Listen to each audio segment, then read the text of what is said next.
Sir आज की जो ये वीडियो होने वाली है यहाँ पर एक बहुत इंपॉर्टेंट सवाल के ऊपर हम बात करने वाले हैं जिसको लेकर बहुत सारे इन्वेस्टर्स को बहुत ज़्यादा कन्फ्यूजन रहता है। सवाल ये है कि भाई एक स्कीम का रिटर्न हमारे को 15% का दिखता है, 18% का, 20% का दिखता है, लेकिन इन्वेस्टर्स का ये कहना है कि भाई हमको नहीं मिला है, हमारा रिटर्न तो 4 से 5% है या 10% है या फिर जीरो भी है। तो आखिर ऐसा क्यों, इसके पीछे क्या रीज़न होते हैं जिसकी वजह से आपको इस तरह से हालात बनते हैं और इस तरह के सिचुएशन क्रिएट होते हैं और ऐसा आपको लगता रहता है कि भाई स्कीम का रिटर्न्स बहुत ही ज़्यादा है लेकिन मुझे तो नहीं मिला है। तो इसके पीछे के क्या रीज़न हो सकते हैं उसके ऊपर हम डिटेल्स में बात करेंगे। थोड़ी बहुत हम मार्केट अपडेट को लेकर भी बात करेंगे। तो वीडियो ऑफ कोर्स बहुत ज़्यादा इंटरेस्टिंग होगी। बस एक लाइक कर दीजिए, शेयर कर दीजिए। चैनल को अगर अभी तक आपने सब्सक्राइब नहीं किया है तो चैनल को भी ज़रूर सब्सक्राइब कर ले, क्योंकि इस तरह के सवालों के जवाब मैं आपको बी फाइनेंसर के ऊपर देता रहता हूं और इसी तरह के इंटरेस्टिंग कंटेंट भी बराबर बी फाइनेंसर के ऊपर आता रहता है।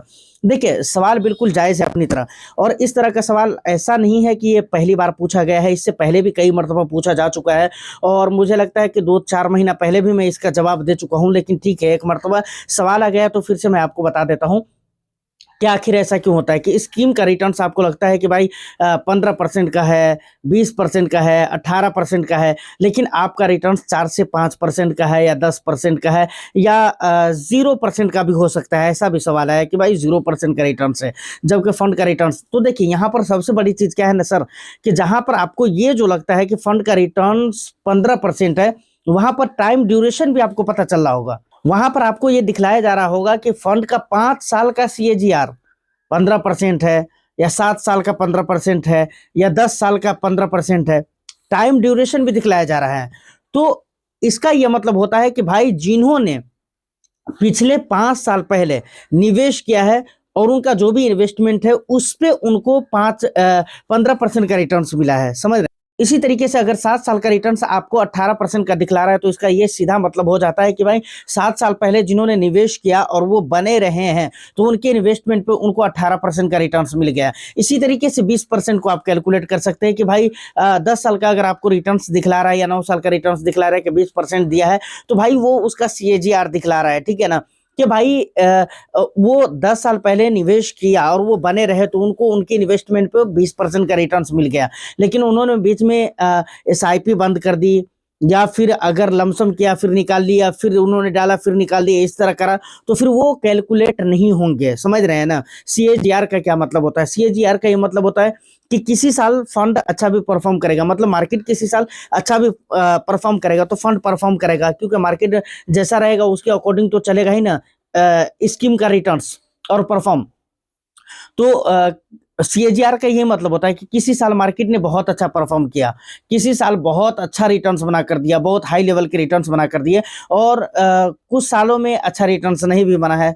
जैसे कि 2025 को देख लीजिए, बहुत अच्छा रिटर्न्स नहीं रहा है 2025 का, बल्कि नेगेटिव में ही रिटर्न्स रहा है। मैं आपको अभी एग्जाम्पल से भी बताता हूँ। और किसी साल में एवरेज रिटर्न्स दिया है।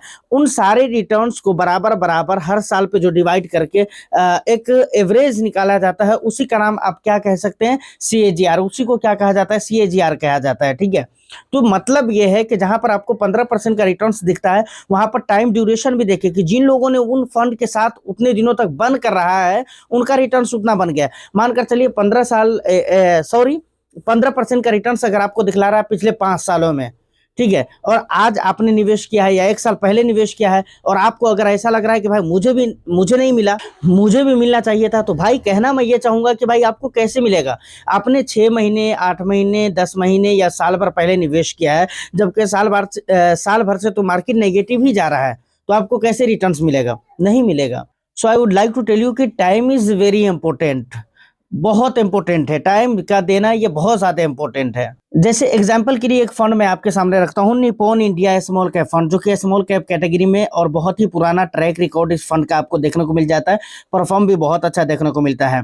पिछले 5 ईयर्स में जो इसके रिटर्न्स रहे हैं 29.31% के, यानी 29% के रिटर्न आप मानिए कि इस फंड ने दिया है। ठीक है, और पिछले 7 सालों में देखेंगे तो 23% का रिटर्न हुआ। तो इसका ये मतलब होता है कि भाई पिछले 5 सालों पहले जिन्होंने निवेश किया था उनको 29% का रिटर्न्स मिला है।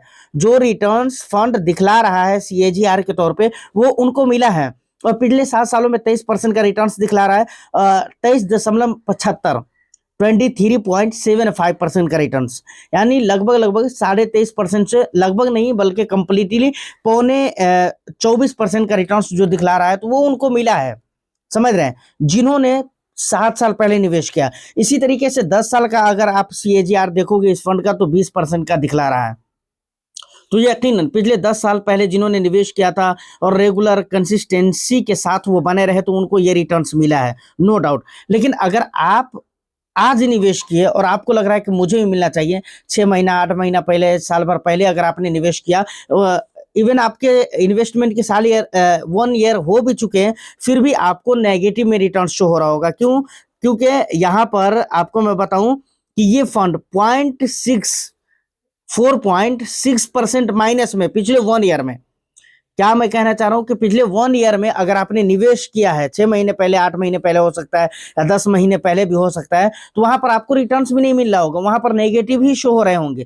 मतलब अगर आपने 1 लाख रुपया लगाया है इस फंड के अंदर, तो इसका सीधा मतलब होता है कि 4,600 रुपया आपके लगभग 4,600 रुपया आपके खत्म हो गए, समझ रहे हैं ना, नेगेटिव में ही जा रहा है। तो इसीलिए मैं कह रहा हूं जो लॉन्ग ड्यूरेशन है वो ज्यादा इंपॉर्टेंट है। तो इसका यह मतलब बिल्कुल नहीं है कि फंड जो रिटर्न्स दिखला रहा है वो गलत दिखला रहा है, या फिर आपने निवेश किया तो आपको क्यों नहीं मिला। उम्मीद है कि बात आपको क्लियर हो चुकी होगी। अच्छा, ये तो खास रीजन होते हैं जिसकी वजह से भाई आपके रिटर्न्स नहीं बनते, कि आपने शॉर्ट ड्यूरेशन में ही निवेश किया है, यानी अभी आपके इन्वेस्टमेंट के लंबे समय नहीं हुए हैं, और आप देख जो रहे हैं वो लंबे समय का रिटर्न्स देख रहे हैं, लेकिन आपके इन्वेस्टमेंट के उतने समय नहीं हुए। दूसरी बात ये भी है कि कभी कभी लंबा समय भी हो जाता है, लेकिन फिर भी इंसान को वो रिटर्न्स नहीं मिल पाता है। तो इसका मतलब है कि आपने अपने इन्वेस्टमेंट को कभी पॉज कर दिया है, कभी आपने SIP को पॉज कर दिया है, या आपने कभी कुछ पैसे निकाल लिया फंड के अंदर से। तो इस तरह के रीजन हो सकते हैं जिसकी वजह से हो सकता है कि फंड का रिटर्न्स जो दिखलाया जा रहा है वो आपको ना मिला हो। बिल्कुल मानी जा सकती है, इस बात से इनकार नहीं किया जा सकता है। तो देखिए, यहाँ तक ये सारी बातें क्लियर हो गई। अब एक बहुत ज़रूरी बात है जो कि मैं आपको कहना चाहूँगा, ठीक है। यहाँ पर देखिए, आपको पता है कि भाई दिसंबर का जो महीना चल रहा है, 2025 का दिसंबर का मंथ चल रहा है, और लगभग आधा से ज़्यादा महीना खत्म हो चुका है, ठीक है ना, आधा से ज़्यादा महीना तो जा चुका है। अब हमारे पास बहुत ही ज़्यादा समय नहीं है। तो 2026 के आने से पहले सबसे इम्पोर्टेंट चीज़ जिसके ऊपर आपको ध्यान देने की ज़रूरत है, मुझे लगता है कि वो आपकी पोर्टफोलियो है। पोर्टफोलियो में देखिए फंड आपने कितने रख रखे हैं, उसका एलोकेशन देखिए कि भाई आपने किस प्रकार का एलोकेशन किया हुआ है, किस तरह से एलोकेशन किया हुआ है। इन तमाम तर चीज़ों पर गौर करने की ज़रूरत है, और पोर्टफोलियो को रीबैलेंस करने की ज़रूरत है। एक मरतबा आप उसको गौर करिए, और पोर्टफोलियो को रीबैलेंस करने की ज़रूरत है अपने रिटर्न्स को मैक्सिमाइज करने के लिए। और बहुत ज़्यादा कॉम्प्लिकेटेड नहीं होना चाहिए। जो खिचड़ी आपने 2025 में पकाया हुआ था या बनाया हुआ था अपनी पोर्टफोलियो में, वो चीज़ यहाँ पर नहीं दिखनी चाहिए। बिल्कुल पोर्टफोलियो को जितना मतलब ट्रांसपेरेंट रखेंगे उतना ज़्यादा अच्छा है, जितना क्लीन रहेगी आपकी पोर्टफोलियो उतना ज़्यादा अच्छा है, ताकि आप टाइम टू टाइम उसकी रिव्यू करते रहेंगे और देखते रहेंगे। वरना फ़र्क नहीं पड़ता कि जैसा आपका इन्वेस्टमेंट का हाल 2025 के अंदर था वही 2026 के अंदर भी हो जाए, ठीक है ना। मार्केट अगर पोर्टफोलियो गड़बड़ है ना भाई, तो मार्केट अच्छा होने के बावजूद भी रिटर्न्स कम ही बनते हैं, लेकिन कम बनते हैं। लेकिन पोर्टफोलियो अगर आपने स्मार्टली क्रिएट किया है और मैनेज उसको आप कर रहे हैं, तो वहां पर रिटर्न्स बनने के चांसेस बहुत ही अच्छे हो जाते हैं। तो इसलिए 2026 की शुरुआत से पहले आपको ये काम जरूर एक मर्तबा कर लेना चाहिए। उम्मीद करता हूं कि जो भी इंपॉर्टेंट बातें थी मेरी तरफ से वो मैंने आपको बता दी है। फिर भी आपका कुछ भी सवाल रहता है तो आप मुझे कमेंट सेक्शन में जरूर बताइएगा, और वीडियो को लाइक कर दीजिए, शेयर कर दीजिए भाई। चैनल को अगर अभी तक आपने सब्सक्राइब नहीं किया है तो जरूर कर लें। मैं फिर मिलता हूँ किसी नेक्स्ट एंड इंटरेस्टिंग वीडियो में। जब तक के लिए all the best. Thank you for watching.